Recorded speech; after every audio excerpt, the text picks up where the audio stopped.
All right. All right, everybody.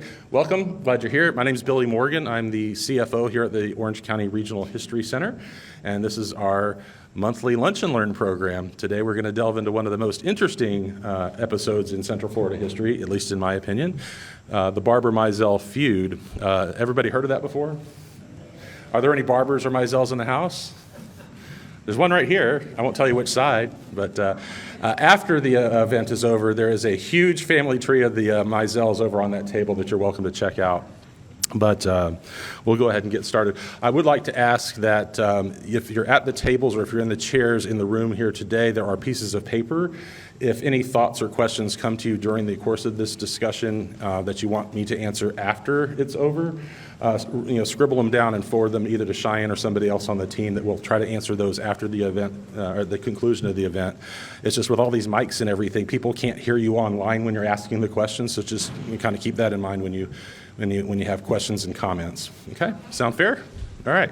Now I'm going to try to see if this technology works. So, did that work? It's not working again. Try that. I can probably do it manually easier. Is that easy? There we go. There you go. All right. Everybody recognize the guy on the first screen? Yeah. All right. So I don't have to go into it, right? No. That's Sheriff David Mizell on there. I thought he just had an amazing mustache, so we put him up there first. So we're going to talk about the family feud between the Barbers and Mizells, but before we go there, I wanted to talk about why we chose to call this a recipe for revenge. And that's because when we started looking at the Barber-Mizells in the context of other conflicts, similar conflicts across the country during the course of American history, we found out that they all had some of the same basic components, that there's actually a recipe that you could follow if you really wanted to bake a good family feud. So there's a Hatfield in the room somewhere, right? Yeah, there she is. So you can tell us if we got it right or wrong. But if we look at the top 10, did I make 10? Anyway, the top family feuds in American history, I put the Barbers and Mizells at the top for a reason. But you'll also see the Hatfields and McCoys are on there, but there's others. These will show you the three main ingredients if you know how to read a table. So the first column is a list of feuding families. Seems kind of obvious, but if you're going to have a family feud, what do you got to have? Two families that just don't like each other, right? So it kind of makes sense. During the course of American history, we see a lot of local violence erupting for various reasons. We have range wars. So, one group of cattlemen fighting another group of cattlemen for the right to graze their herds on a certain piece of land. That can be pretty bad. We have train wars where, one town is fighting another town about where the tracks are going to go. We have water wars where, somebody upstream dams the river and the people left downstream don't have any water, and then they start fighting. And all of those are pretty bloody and they're a mess, but they don't have that added element of family tie. Because anytime you inject family into any situation, it takes it to the next level. And so that's the first ingredient in a family feud is you got to have two families that just don't like each other, and that's what we had with the Barbers and the Mizells. The second ingredient in the recipe for revenge is the time frame. So you've got to have just the right moment in time. And when we looked at all these old feuds, you see that they all kind of cluster either right before or right after the U.S. Civil War. And you have to ask, well, why would that be? Well, it was a period of instability. It was a time when the people didn't know which direction the country was going to go, and the powers that be weren't very powerful, or they didn't have full authority across a broad spectrum. So a time of instability is the second ingredient. The third ingredient is location or geography. If you look at that list, with the exception of maybe Central Florida, you have to have a remote location for a really good family feud. So they don't tend to happen in places where authorities can get to you quickly and put the fire out, so to speak. So you might say, well, that doesn't make sense. Central Florida is not a remote location at all. We're kind of an action center. There's people coming through here all the time. Who took I-4 to get here today? We are not an isolated location. But in 1870, we were a very remote location. We didn't have the Orlando International Airport. We didn't have I-4. We didn't have the Turnpike. We didn't even get trains for another 10 years after the feud. So if you wanted to be in Central Florida, you really had to want to be here, and you had to work to get here. So it was a remote location. So those are the three basic ingredients. You can see the others, like Eastern Kentucky, and there's one in Arizona, same principle. If you have these three ingredients, number one, two families that just don't like each other. Number two, a time of instability, and number 3, a location that's remote from the authorities, you've got a pretty good recipe for a family feud or a recipe for revenge. Okay, so now we're going to get into the specifics of the Barbers and Mizells, which is why I think you're all here for. The course of this is we're going to set the scene. We're going to talk about what it was like here in Central Florida from a political standpoint, from an economic standpoint, and from a cultural or societal standpoint. What were these actors playing up against? Why did they act the way they did? A lot of it came from the background. So we're going to talk about that first. Then we're going to go into an introduction of all of the key players in the event. If you look at your tables, there's a bunch of family trees that are not as big as Mr. Piper's, but they give you a good outline of what the two families looked like. So we'll talk about that. And then we'll go into the actual outline of the events as they unfolded during the feud. Well, it exploded in 1870, but it was going on a little bit before, and it continued to drag on within the living lifespans of some of the people in this room, I would imagine. So we'll talk about the individual events, and then finally we'll talk about how the feud had some immediate impacts here in Central Florida and then still has long-lasting impacts to this day, if you know what to look for. And then after that, we'll do the Q&A, okay? But let's set the scene first. Cattle ranching, Reconstruction politics, and frontier justice. To put things in perspective, the population of Florida in 1870, when the Barber-Mizell Feud exploded, looked something like this. Human population, 187,000. That's the green bar in the middle. Cattle population, 400,000. That's the big yellow bar on the right. So there were more than 2-to-1 cows to people here. Does that tell you something? 187,000. How many people live in the city of Orlando today? I don't know, a couple 100,000, right? But this would have been spread over the entire state. From Pensacola to Key West, you only had 187,000 human beings, okay? So it was a very sparsely populated state, and there were more cattle than people. Keep that in mind.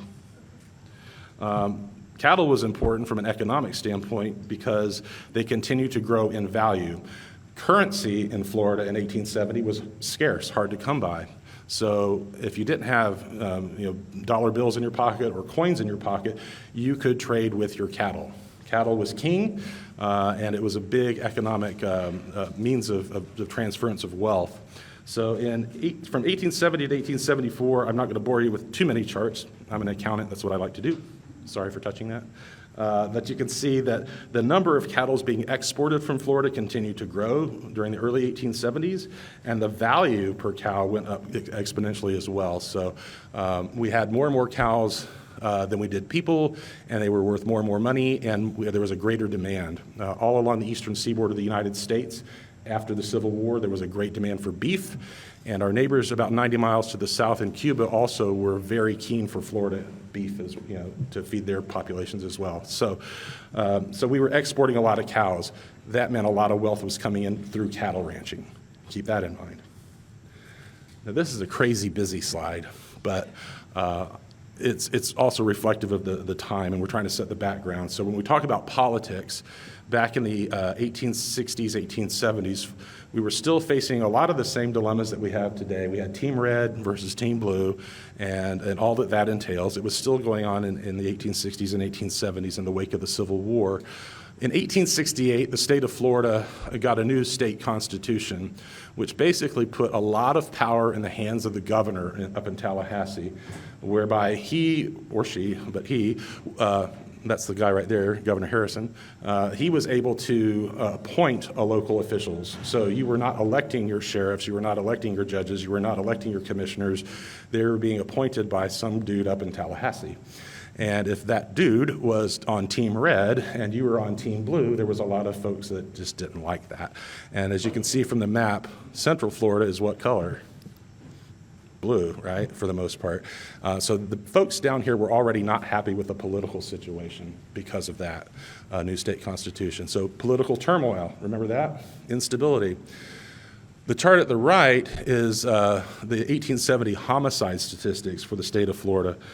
In 1870 alone, the year of the feud, or the year the feud erupted, we had 44 murders in the state of Florida. Doesn't sound like a lot, but remember there were only 187,000 people here, right?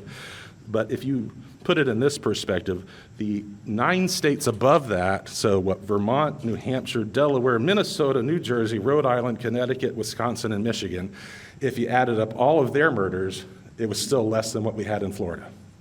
And those states had 5 million people living in them combined total. We had 187,000. So that should give you some perspective in terms of the lawlessness that was going on. So political instability, lawlessness. Sounds like a good time for a feud, right?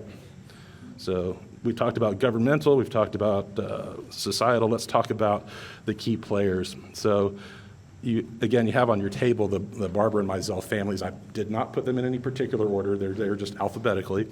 But the Barber family and the Mizell family were both structured very similarly in that they were very patriarchal. So there was one guy at the top of the food chain who kind of kept everybody in line, and then everybody that was below that on the chart owed an intense amount of loyalty up. Does that make sense? So with the Barbers, the head of the family was a gentleman named Moses Barber, or Old Mose. And Old Mose was a very successful cattleman. He ranged his cattle from just west of Jacksonville all the way down to just south of Holopaw, which I think is in Osceola County at this point, but at that time was still part of southern Orange County. So he had cattle running all over the eastern part of the state of Florida. He was married to a lady named Maria Leah Alvarez from St. Augustine, and they had a number of children, that some of whom we'll talk about later.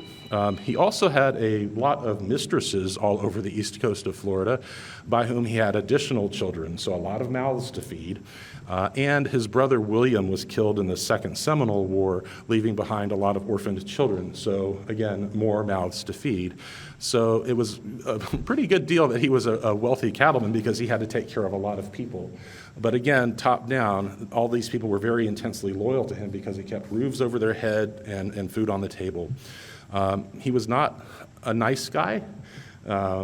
He clearly was cheating on his wife, we know that. The moment that she died, he brought in his 17-year-old mistress, Becky Clements, and had additional children by her without benefit of marriage. So he had some questionable moral things going on, but there was such intense loyalty to Old Mose that he still commanded a lot of respect, and he had a lot of wealth and influence because of his success as a cattle rancher. So that's the structure there. I'm not going to go too much in depth on the individuals yet, because we'll get to that with the outline. But the other thing you'll notice on this chart is a bunch of tombstones. Each one of those tombstones represents a member of the Barber family who died as a direct result of the feud. There were others who died of other circumstances that you could possibly relate to, but these are the ones that actually died in 1870. And I want you to pay attention to that, because there's a lot more tombstones on the Barber chart than there is on the Mizell chart. The Barbers paid for this feud with their blood. The other thing you'll notice at the bottom right is eventually the two families do merge, and you'll see that on the next chart as well, that there were not that many people in Florida. We talked about that before, so it was only a matter of time before they started to intermarry, and I think that's what started to diffuse the feud quite a bit. But that's it in a nutshell for the Barbers. There are copies of the charts on your tables, and then afterwards there's more on the Mizells at the big table. But let's look at the Mizells too. So again, very patriarchal in nature. The head of the Mizell family was a gentleman named David Mizell Sr. David Mizell Sr. Was not a successful cattle rancher like Mr. Barber was. He was a farmer. He was okay, but he wasn't to the level of being a very wealthy man. Until he came down here during the Second Seminole War. He was posted at Fort Christmas over in eastern Orange County, and decided he liked this area so much that he brought his family down here, and he was able to build a great deal of influence through his loyalty to Team Red up in Tallahassee.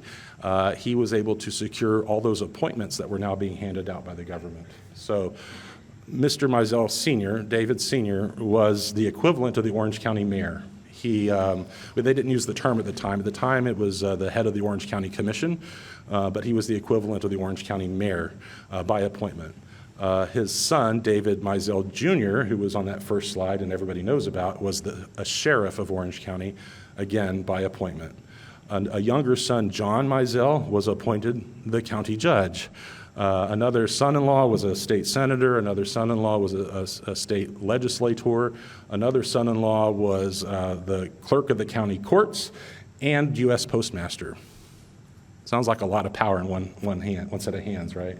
I mean, they were controlling the local legislation, the enforcement of the laws, the interpretation of the laws, and the spread of information and the recording of documents. So the Mizells had a lot of political influence. Barbers had a lot of economic influence. It was only a matter of time before they started to butt heads. So those are the two main families. We'll go into some of the players when we get into the timeline, but I wanted you to understand the structures were very similar. They were patriarchal in nature, and it was top down and bottom up. So intense loyalty to the guy at the top. So let's go through the details of the actual feud as they unfolded. A lot of folks ask me, when did the Barber-Mizell feud begin? And it's hard to pinpoint because, again, these two families just didn't like each other for a long period of time. But I point to the incident at Cook's Cow Pens, which occurred in 1868. Old Mose Barber had relocated from the northern part of Florida down to the Holapaw area, and he began to hear rumors that there was a fellow out there by the name of George Bass. And old George Bass was rustling his cattle. And old Mose, of course, didn't like that. And if you know anything about Florida cattle ranching, they let the herds roam wild across the frontier, and then whenever they were ready to sell them, they would gather them up in stockades. And one of these was Cook's Cow Pens, which was, I think, in Brevard County now, but at that time it was Southern Orange County. They would round them up there, and old Mose went to go investigate Cook's Cow Pens one day in 1868, summer of 1868. To see if there was any truth to these rumors that George Bass was stealing his cows. He rode over there with two of his buddies, one named Tom Johnson and the other named Bill Cook. And when they arrived to the area just west of Fort Pierce, they indeed discovered some of the Barber cattle had been cooped up there, and their brands had been changed to show the Bass brand instead of the Barber brand. So not a good thing. By the way, all of this information came down to us from Erlo Bronson, if that name means anything to you, the Bronson family. This is a story that was passed down in his family. So anyway, when they found out that the brands had been changed, Mose Barber was furious, and he threatened Bass. He said, if you have exactly 10 days to clear up your loose ends, gather what you can, and get out of the state of Florida. And if you don't do that, the punishment's going to be pretty severe. And then he made the mistake of letting him go to go settle those affairs.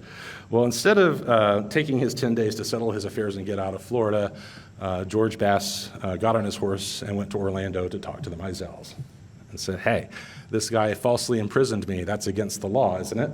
Don't you think you should go out there and arrest them? So warrants were issued, and they were served, and we were preparing to have a trial in Orlando. We'll get to Jane Green later. The trial didn't happen because the courthouse burned down.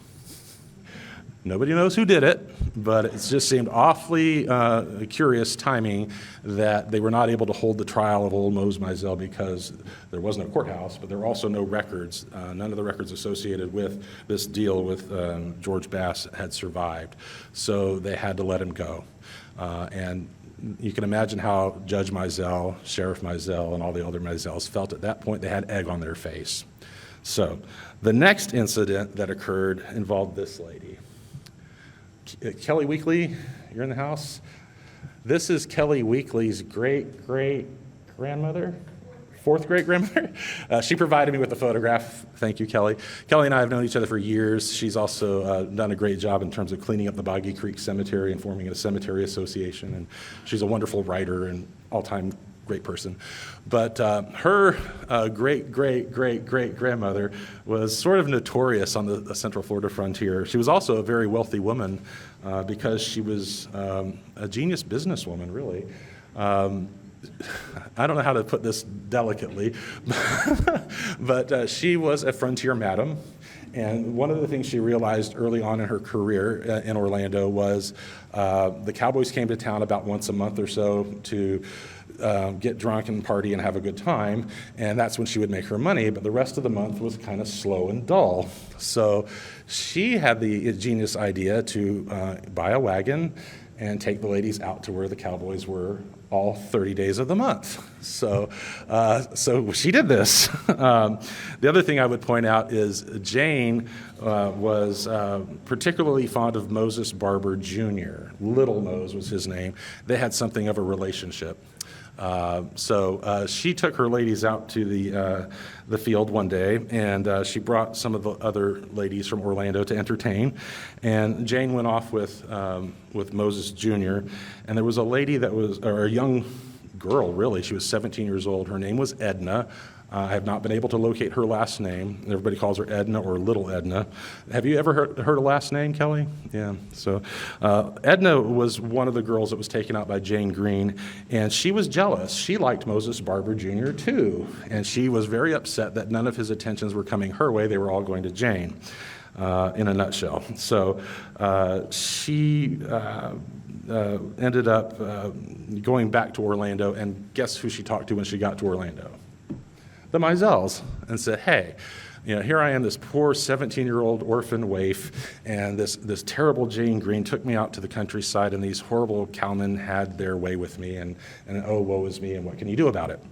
And of course, the Mizells were already upset about what had happened at the incident at the cow pens, and so they issued warrants. They issued a warrant against Old Mose Barber Sr. On a charge of adultery. And they issued a warrant for Moses Barber Jr., also on a charge of adultery. And then they issued one on one of their friends whose name, let me see if I can find it. There was a third person. Oh, the Summerlin brothers. Does that name mean anything to you? The Summerlin, one of the Summerlin brothers was also charged with adultery. So 3 adultery charges were sent out. The 3 guys were brought in, and guess what happened? Did any of them serve time? No. Moses Barber Sr., as we had discussed, his wife had died. He had moved in this teenage girlfriend of his into the house, but they were never legally married. Therefore, he could not be committing adultery. So he was let go. Charges were dropped. While that case was going on, Moses Barber Jr., who was legally married at the time, he worked out a deal with Jane Green to take Edna and go on a little trip somewhere and just don't come back for a long time. So when it came his turn to stand trial, they couldn't produce the witnesses. So he was let go. Charges were dropped. And then Mr. Summerlin was brought to as the third charge. He was charged with adultery, and there were no witnesses there, number one, but also he was able to prove that he was a single guy. He was not married, so how can you charge a single guy with adultery? So all 3 of those men were released. So for the second time, the Mizells, who were supposed to be the most powerful family in the area, had egg on their face again at the hands of the Barbers, and they weren't happy about it. So is that fair, Kelly? Is that a pretty good, okay. I was trying to be a little bit delicate because she's in the room.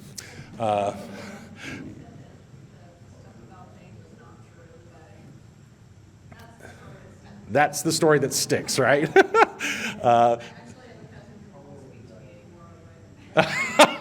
Well, sounds like another family feud brewing over there. I threw this is a little bit out of order with the slides, but I was going to show you positionally where the Orange County Courthouse was at the time of the fire when these trials were going on. It was a little log courthouse that stood over by Lake Lucerne. If you noticed when you walked in the front doors of the History Center, we've got a really cool pocket exhibit now of the history of all the Orange County courthouses over the years. You will not find a picture of that courthouse because it burned before anybody could take a picture of it. All we have is this very crude map of where it used to stand. So when you see the 1870-something courthouse that's on display or in pictures over there, it's because it was built as a result of the burning during the Barber-Mizell Feud. So there's the tie-in there. Let's talk about the Barber cattle. We discussed how cows were currency at the time, and the Mizells were already upset. They were in charge. They wanted to raise revenue to keep their government going.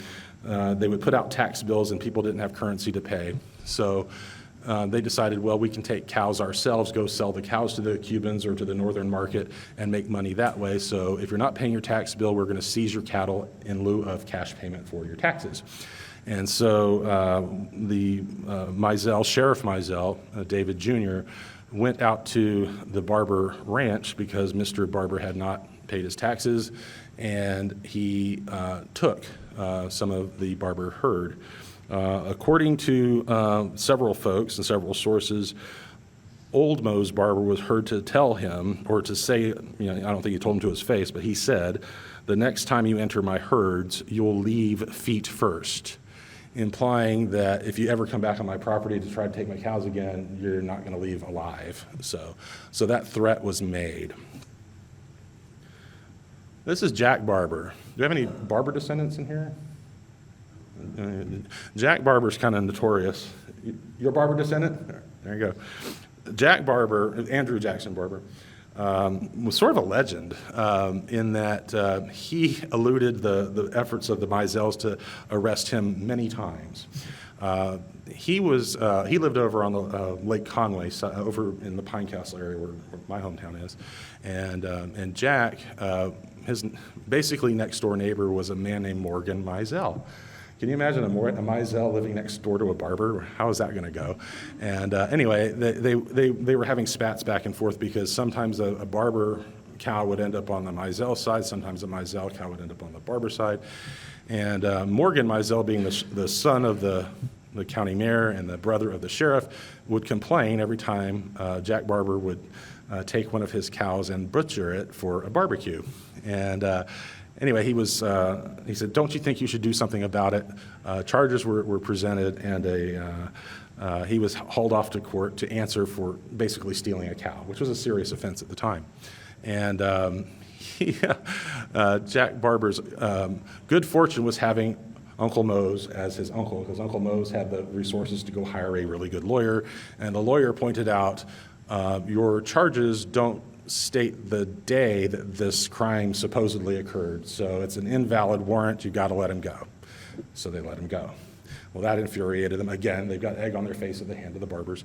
So they issued a new warrant where they did put the day of the supposed crime on there, went out there, rearrested him, brought him down to court, and they said, "Okay, how do you answer?" And he says, "Well, not guilty, because the warrant that you issued doesn't say where the offense occurred." So what are you guys, amateurs? And so they had to let him go. Then on the third go-around, similar situation, he was brought in, third warrant, didn't state who the wronged party was, who was the person that was wronged during this supposed crime, and so they had to let him go a third time.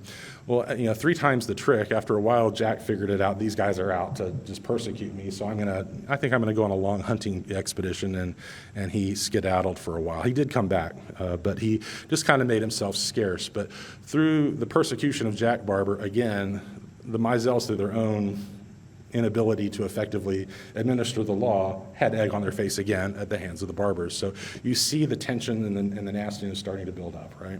So you should know all that to know how it exploded. So, by the way, they did send Jack Barber, eventually he did come back from that hunting trip, and they convicted him of stealing a cow, and they sent him to Chattahoochee, which most people today associate with the state mental hospital, but at that time it was just the state pen. That's where the worst criminals went. And on that trip up to Chattahoochee, he was going to be escorted by Sheriff Mizell. And Uncle Mose Barber thought that was probably not a good situation. He wouldn't last the trip. So he says, "If you're going to take my nephew to prison, I'm going with you on the trip." Imagine the tension on that ship. They took a steamboat from Mellonville up to Jacksonville and then over across to Chattahoochee. And on the steamboat trip, according to Mose Barber Sr., Jack Barber was left in shackles, and he asked the Sheriff Mizell for a plug of tobacco to chew on the voyage, and the sheriff pulled a plug of tobacco out of his pocket and supposedly shoved it into Jack Barber's face and broke his teeth and caused blood, and it was a nasty situation, and it almost came to blows before the two, the Mizells and the Barbers were separated, and so again, escalation. So that happened on the trip to Chattahoochee. The sad fate of tater peeling. Let's all shake our heads. It's just so sad. Tater peeling was the name of a prize heifer that belonged to a teenage nephew of Jack Barber. I think was it Deed Barber? I think his name was Deed.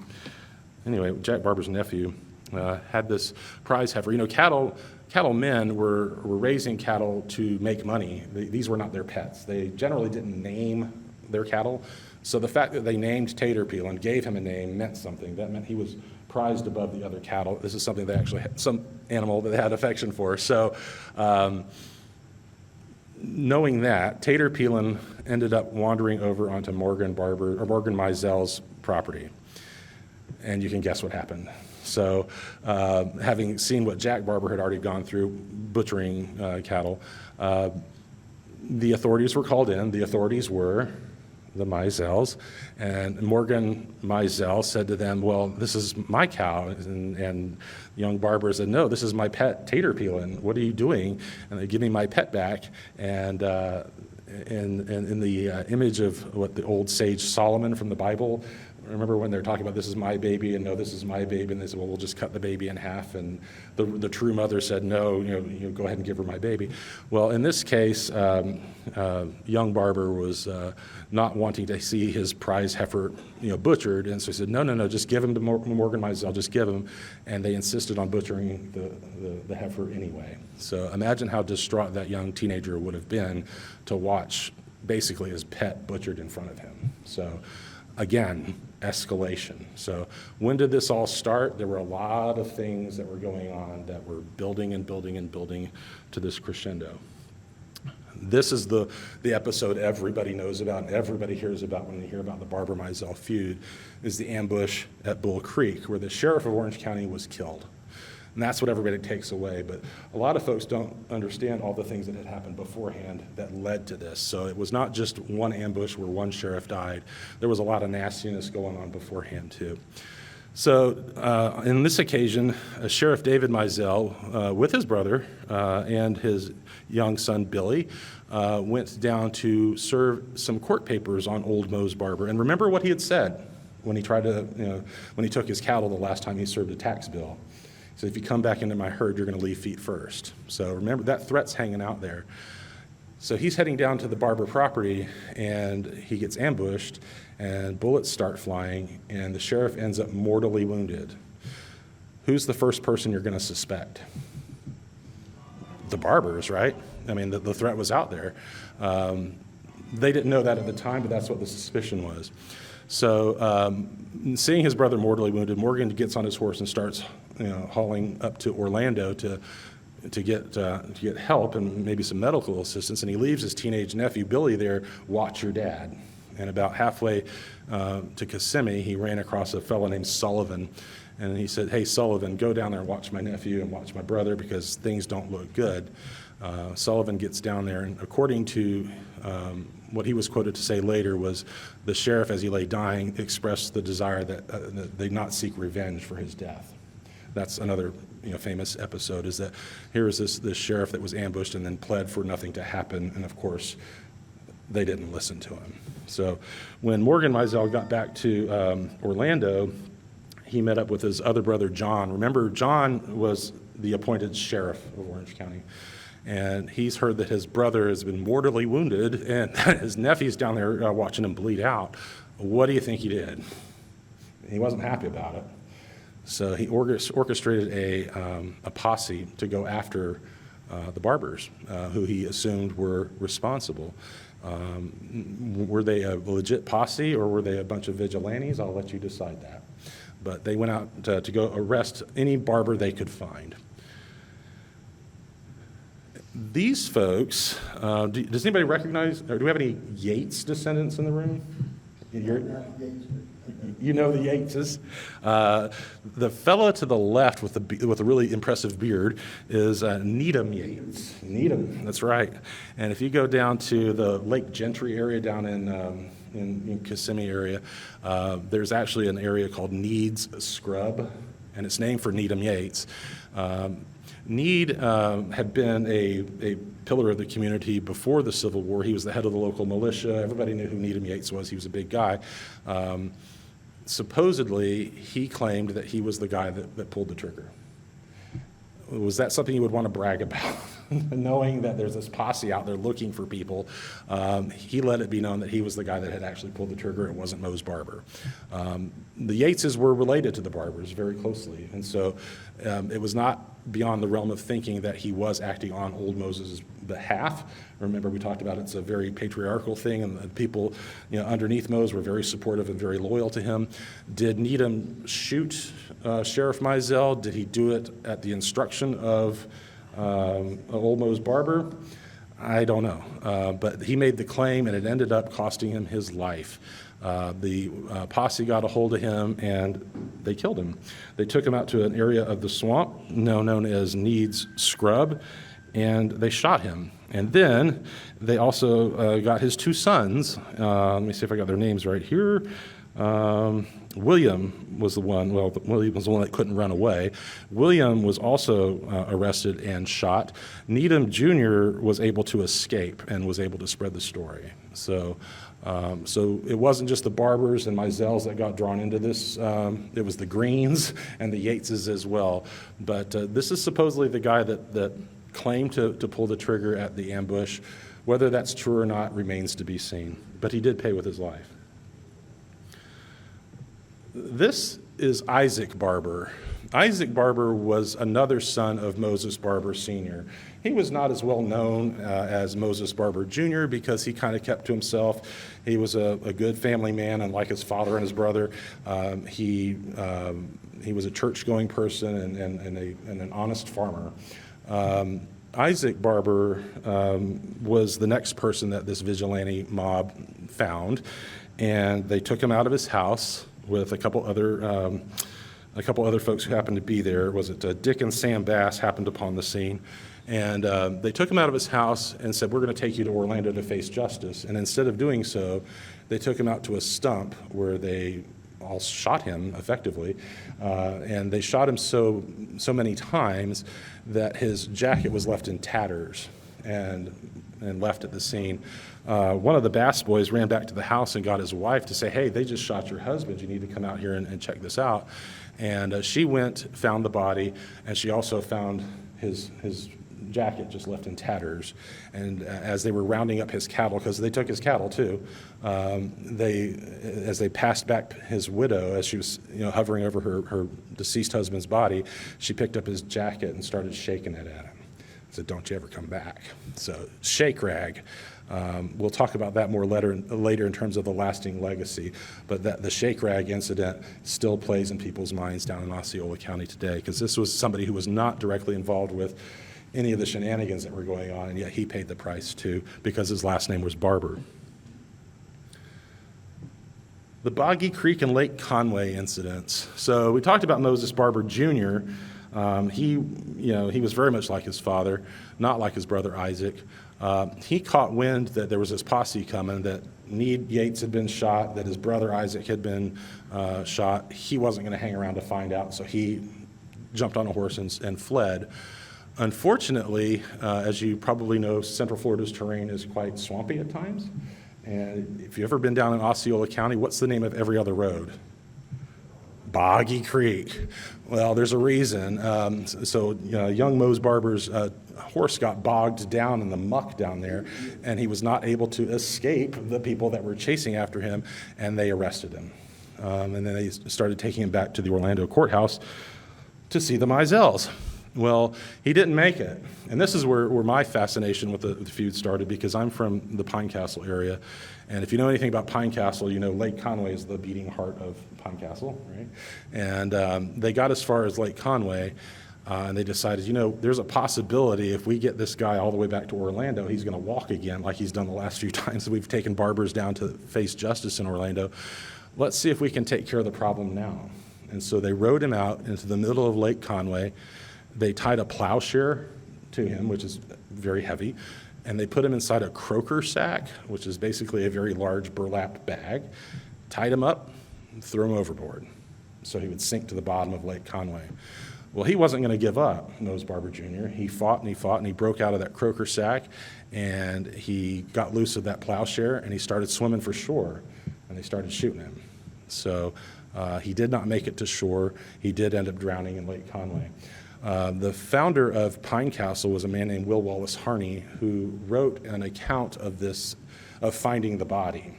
Several days later, he was out fishing, and he came upon what he thought was a bear that had drowned in the lake. But when he got closer, he found out it was an actual human being. They left his body there. And so Will Harney was able to retrieve the body and make sure it got a decent, Christian burial. But so Mose Barber Jr. ended up, did he die of his bullet wounds, or did he just drown? Unclear, but he did die at Lake Conway.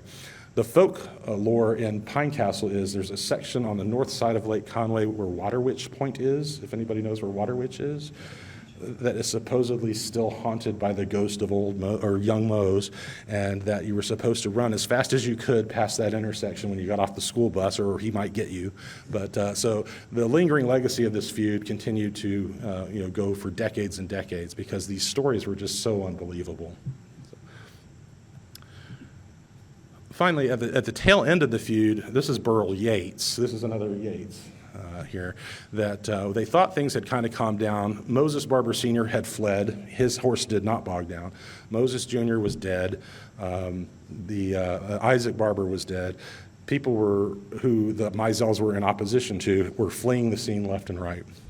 But there was evidence that they had murdered Isaac Barber. Isaac Barber was a decent man. He was a farmer. He had no involvement in any of his father's or brother's problems. So there was a gentleman named William Bronson, who was part of the Bronson family, knew that this rag existed.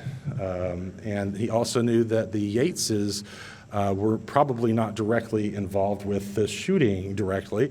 And so he wanted to destroy any evidence he could find. Mr. Bronson, because he was an ally of the Mizells.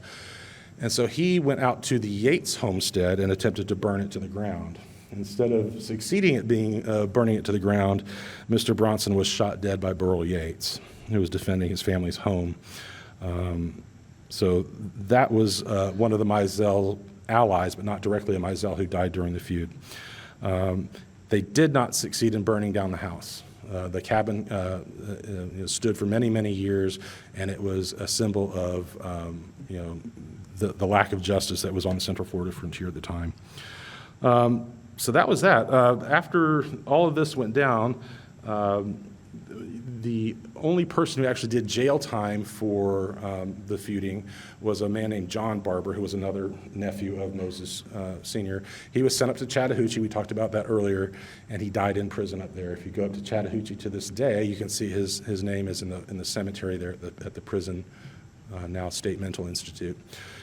So let's talk about what happened immediately after all this violence occurred, after the flash in the pan.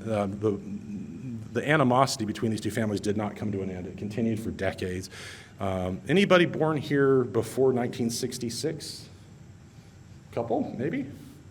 As late as 1966, people were still afraid to announce that they were on one side or the other. We'll talk about that. But in the immediate aftermath, people took it as a political thing. Team red, team blue. So the newspaper accounts that came out in 1870 depended on who the editor was in charge. And I picked a couple here. One is from the Palatka Herald, which says, Florida needs, Florida needs Reconstruction. So you can see they were on Team Red, that they thought that all this horrible feuding was the fault of the Barbers. And then this other newspaper says, the war goes on bravely in Orange County. In other words, they didn't want to believe that the Civil War had ended and that their side had lost, and so they were supporting the Barbers. So the newspapers took it as a political thing. They supercharged it from just two families that didn't like each other into a political thing, and there were articles and editorials all over the South and the country as a result. Shake rag, we talked about that before. This is a picture of the widow of Isaac Barber. She did end up remarrying to a gentleman named Whaley, if you know the Whaley family down there. And she went on to have some more children, but she kept that rag as a reminder of her husband's murder. And if you go down to Rose Hill Cemetery in Kissimmee, which is where all the pioneers are buried, there is a Shake Rag Road right there by the Osceola Heritage Park. And it basically dead ends at the front of the cemetery, and then it curves because all the roads in Kissimmee curve. And guess what it becomes when it curves? Boggy Creek Road, exactly right. So at the corner of Shake Rag and Boggy Creek, there's a lot of heritage there. It's the Rose Hill Cemetery, but that name still lives in the memory of folks down in Osceola County because of Harriet Barber. And there's the map, so you can kind of see Shake Rag Road is the north-south road. The east-west road is Boggy Creek, which turns into Fortune because, in Kissimmee, every road has to change names 5 times. And then to the north of that is Rose Hill Cemetery, where a lot of the Barbers are buried. Here in Orlando, there's a representative of the Park Service here. Is Mandy, there you are. What's one of the premier parks in Orange County's park system? Barber Park. It is named for a member of the Barber family. Not one of the feuding Barbers, because this one survived, but that name still lives on in memory in Orange County, too. And a little bit further north in Winter Park, we have a lake and an avenue named for the Mizells. So you can still see it on road names and on lakes. And anybody been to Lou Gardens recently? Yeah, absolutely. The Barbers had a lot of orange groves up that way. Angeline Mizell was the sheriff's widow, continued to live at their pioneer cabin, which is on Lake Rowena, if you know where Lake Rowena is. This is a picture of her with some of her children just before they sold the place. The gentleman in the background, who you can kind of barely see, is named Leslie Pell, and he was a rich guy from up north that came and bought their property, but they continued to live there long after the sheriff was murdered, and you can go out there today to Lou Gardens, and you can still see the family cemetery is where this old house is. The old house, and there's the picture of the cemetery at Lou Gardens. If you go out there, they do have a cemetery marker or a historical marker and a really cool owl out there, so look for the owl, and some wrought iron fencing. You can't miss it. That's the house that everybody thinks of when they think of the Lou house. That is not what the Mizells lived in. They lived in a much cruder environment like that.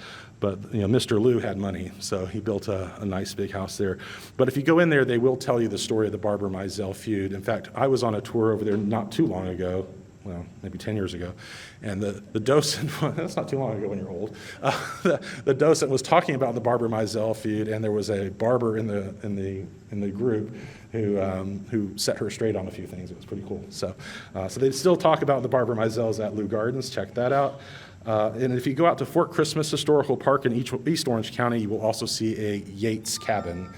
Is it the same one that they saved from burning down during the feud? We don't think so, but it could be. It certainly looks like what a typical cracker cabin would have looked like from the period. But that Yates name still exists, and you see the Yates name on roads and things in East Orange County as well. This is the quote I was going to tell you.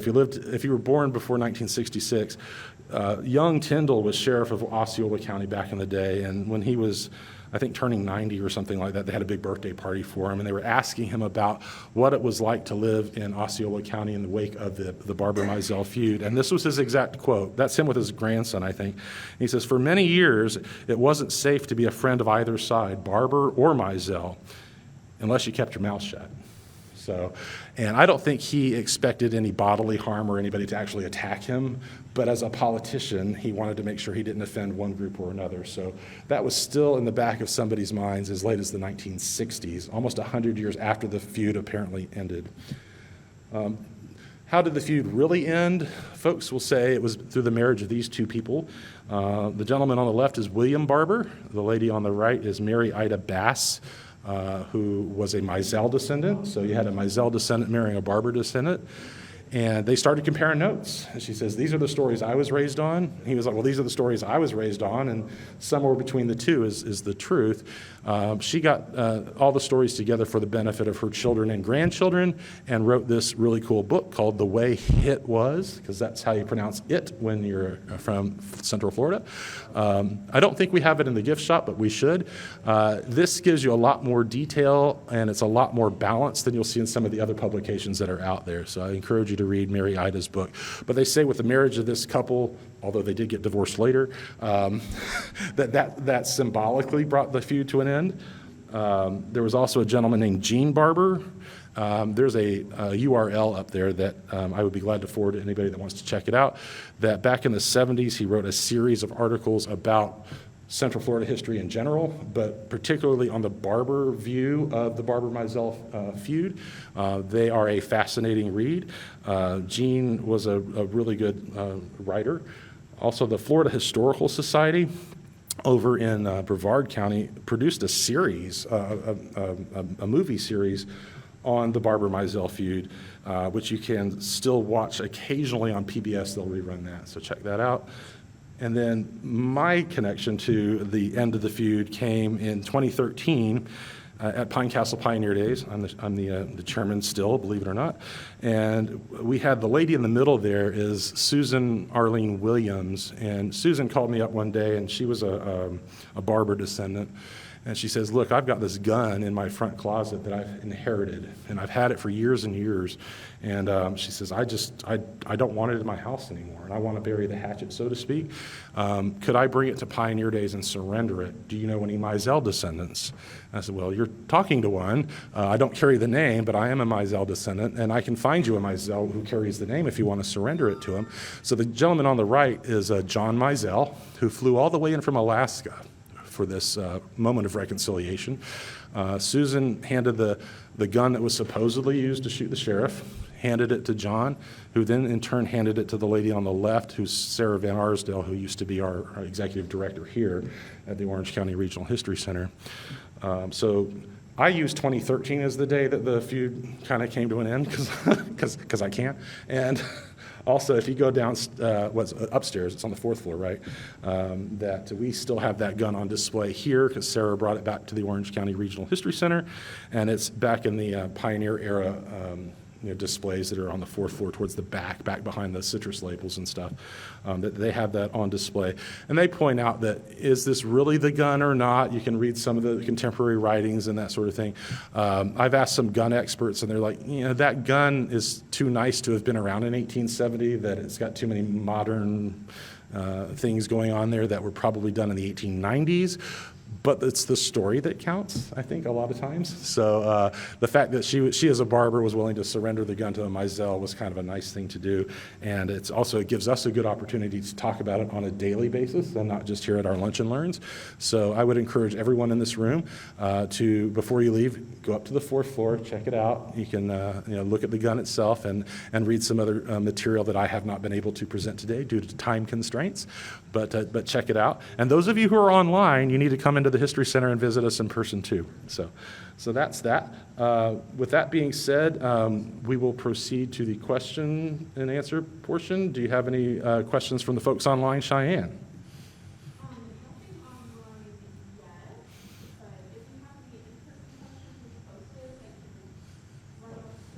If you have them written down, can you talk really loud?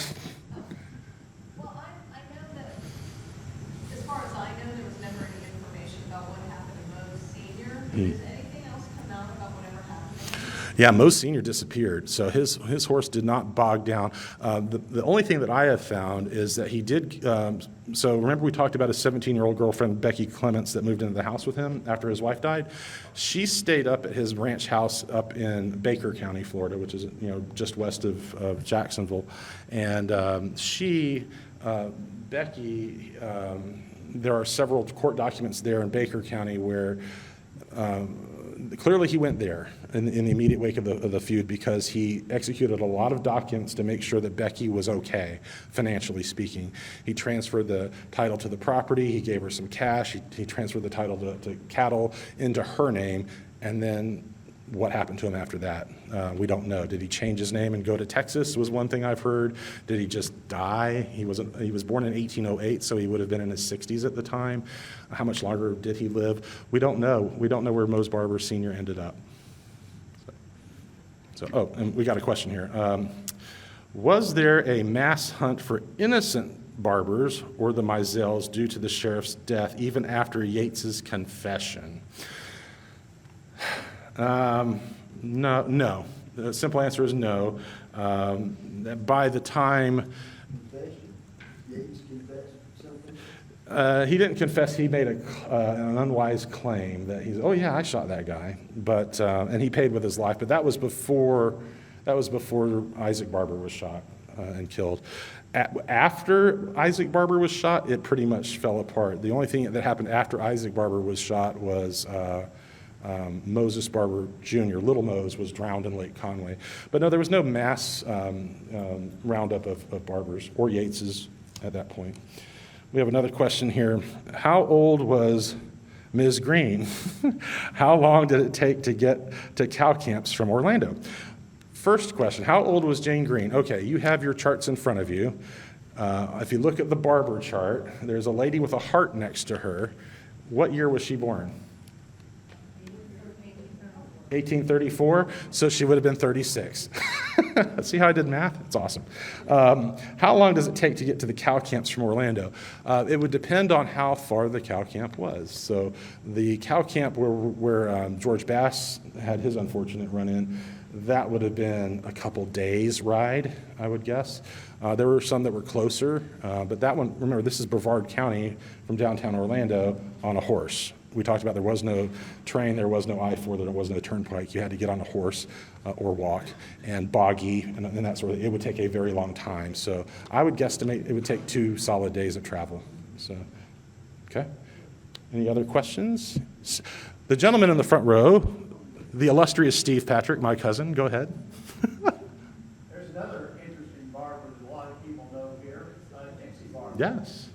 Yeah, Dixie Barber was our supervisor of elections for many years, I would say. She lived over in the Conway area. Also, Joe Barber, who I don't know how he was related to her or not. Chester, well, Joe Barber was a tax collector in Osceola County in the 1890s. There's all kinds of, so I had somebody ask me the other day, are there still Barbers and Mizells around here? There's a ton of Barbers that actually carry the Barber name. There's not as many Mizells. There are people who are descended from the Mizells, but they don't carry the name. There was an incident that was mentioned in The Way It Was, where one of the Mizells, John Mizell, the judge, sired a child by an Ivy, and then went off to the Civil War and didn't come back to claim the child. That child was adopted by his stepfather, whose last name was Bass, Crawford Bass. So there's a lot of Basses down in the Kissimmee area that are not genetically Basses at all. They're genetically Mizells, but they carry the Bass surname. So when I'm asked, are there still Barbers and Mizells around? Oh yeah, they're definitely here. Do they necessarily carry the name? Not as many Mizells as Barbers. When did Dink Patrick become sheriff? Dink Patrick was not sheriff. It was his, so the Patricks were married into the Ivy family, who were married into the Mizells. And Steve is in the front row, who carries the last name of Patrick. Dink Patrick is my ancestor, and he was not sheriff. His initials were W. Patrick, went by the nickname of Dink. His cousin was William Albert Patrick, who went by the name of Billy, and Billy was the sheriff. So check your records. Check your records. That I believe for a long time that W. Patrick was the sheriff. Subsequent research has proven me wrong. So it would have been impossible for him to be sheriff for a couple of reasons that I won't go into today. You and I can talk offline.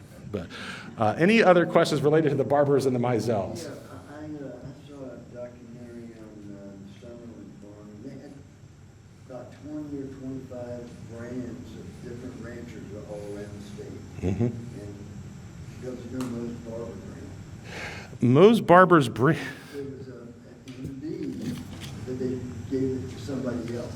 Right, and remember. Yates, even a Yates brand, and Yates was Moses' foreman. Absolutely, he was, and there was a Barber brand, but keep in mind that the Barbers were a very large family. So this branch had this brand, this branch had that one. The one that Moses Barber Sr. put on his cows was described as a fleur-de-lis with a B. What did that look like? I don't have a drawing of it, but that's how it was described. There is down in Osceola County a really cool book, if you want to do further research, where they have recorded all the brands. Now, that book was published in 1887, so it would have been 17 years after this feud occurred, but they have all the brands from all the old cattle ranching families in there. And even within one family, there might be multiple versions of the brand, depending on which brother was running the cattle, so. Well, it's all right for me to say, I'm Josh Barber's grandson from Boca Children. Okay, welcome. Josh Leon Barber, and he was real, he wanted to try to get some answers about it, you know. The Fulford Ranch, they're also Peggy's Barber. Yeah, there's lots of barbers. Passenger, that was Yeah. southern tip of Moses spreads, so to speak. Absolutely, in what is now Osceola County. We had 50,000 acres down there. I had a feeling that part of Moses Right. as well. Absolutely. I would like to talk to you after this thing. I'm getting signals that we're losing the people online, so I just wanted to briefly just ask you about that. let's regroup after we cut the folks online off. Absolutely, I'm thrilled that you're here. Also, we got some Mizells here, which we'll look at afterwards. But for the folks online, well, we are really glad that you guys were there. Wish you could have been here in person. All right, so with that, we're going to let the folks online go.